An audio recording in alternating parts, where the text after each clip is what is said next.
you're passionate about something, to me means you do what you love, no matter what the circumstances are. You do it because you feel it in your heart. It's just something you enjoy doing. You don't have to make a living doing it. You do it because it's just what you love to do. The more you do it, the often you do it, the better you get. Practice, always makes better. I just really don't think that you can actually be perfect, because especially if you're an artist or in the film industry, and someone's always gonna like what you do or someone's gonna not like what you do. I'm Adolpho Navarro, artist / filmmaker, crazy person. I started making movies, as far as I can remember, maybe around the age of 9, with my dad's old VHS camera. I was the only child, so making mini movies was pretty much my outlet. Not many people can say when they were kids, growing up playing with my action figures, I used to videotape myself playing with these things. I have a box full of VHS tapes of me playing with my toys, so it's funny to look back at them now. I remember the challenge was always to not get my hands in the shot. I'd always want to make sure that they really do look like they're actors in the shots. I remember mimicking movies that I had seen when I was a kid, and I would use my action figures and my G.I. Joes and my X-Men figures to make stories. And for a 9 or 10-year-old, I think that's kind of just, I don't know, it's kind of that creative, weird person that I am, I guess. The directors that influenced me growing up were Steven Spielberg, Robert Zemeckis, and Robert Rodriguez. Without these guys, I don't know where I'd be. I wouldn't have the drive that I have today, just by watching the films they make. When I make my films, I'm always constantly editing while I'm shooting, because it's just so much easier to know what you want, and while you're shooting you know what you're going to do later on. Any process, you always have to edit your work and tweak it just enough to where it's pretty close to what you envision. I'm so glad that everything turned digital, because I can still remember the nightmares of me editing with my old 2 VCR editing system. I remember having one VCR that plays and then one VCR that records. So I used to edit with pretty much 5 things. I used to have my player, my recorder, my cassette player that played all my music kind of coming out of the recorder, and then on the side of that I used to have a little box machine for all the sound effects that you push numbers, and then attached to that was like a small little mini effects machine that would do fades and chroma key and stuff like that. So a basic edit would be, okay, I got this spot, I push pause. Then on this side I would push record, but it would blink 3 times. On the 3rd blink, that would mean it's actually recording. So it would be bam, bam, bam, and then trying to conduct pretty much an orchestra of things. Basically, it was chaos, and that would be one cut. But I'd have to do that constantly throughout all my movies. There's so many cuts in my movies. And if you messed up, the bad thing was it was all linear, so you would have to pretty much go back to a nice safe spot or even do it all over again.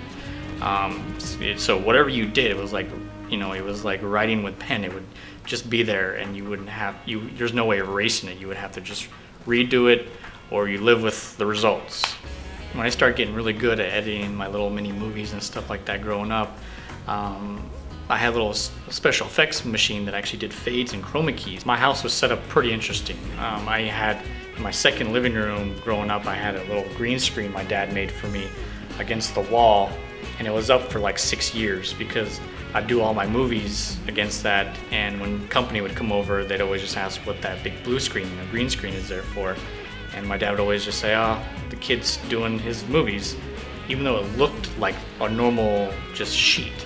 When I would do the movie magic portion of it, it'd bring you into this whole different world, and I thought that was one step closer to being in, how Hollywood does it. Creating special effects has always been fun to me, because you're able to take yourself out of normal reality and put yourself wherever you want. So my curiosity slowly started just advancing to where I got into animation, and I started wanting to do claymation and stuff like that with all my little clay figures. And then I thought, hey, wouldn't there be a way to maybe I combine my claymations on my green screen and do crazy little shorts that way, kind of like Clash of the Titans did, and then maybe battle a claymated creature. And it opened up a whole new world to me of being creative, because then once you understood something, I was able to take it to my own limits, which I think there really wasn't any.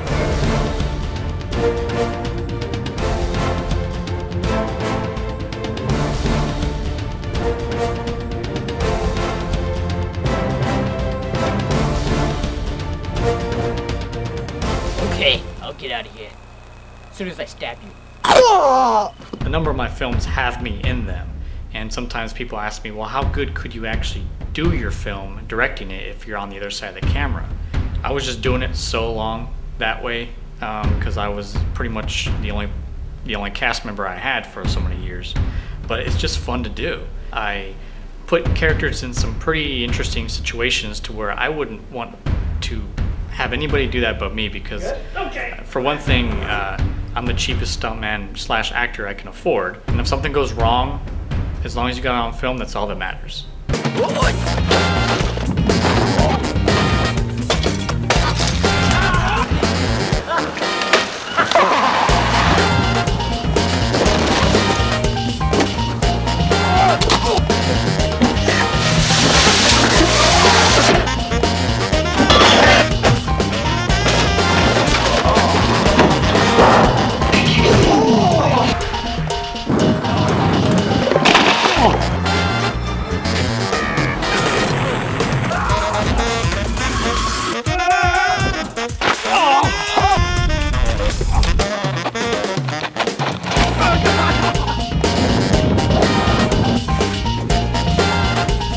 So if I go down making a film, as long as it's on camera, I guess we all win, because then someone can use it and put it online somewhere and maybe get some money for it or something.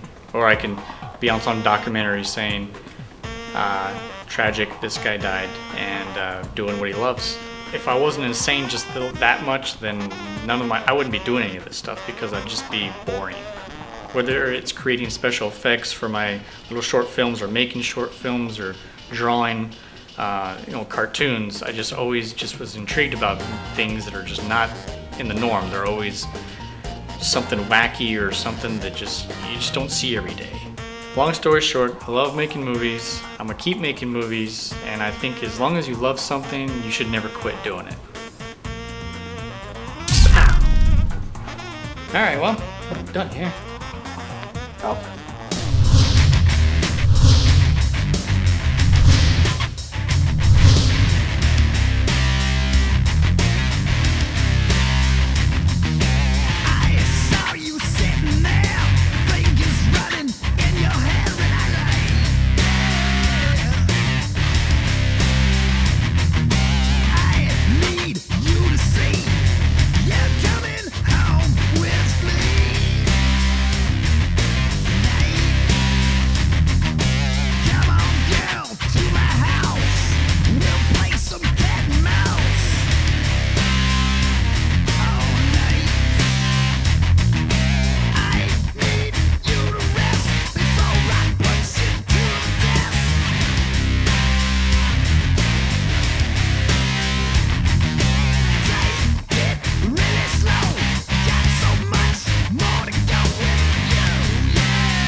Done? We done? That's what she said.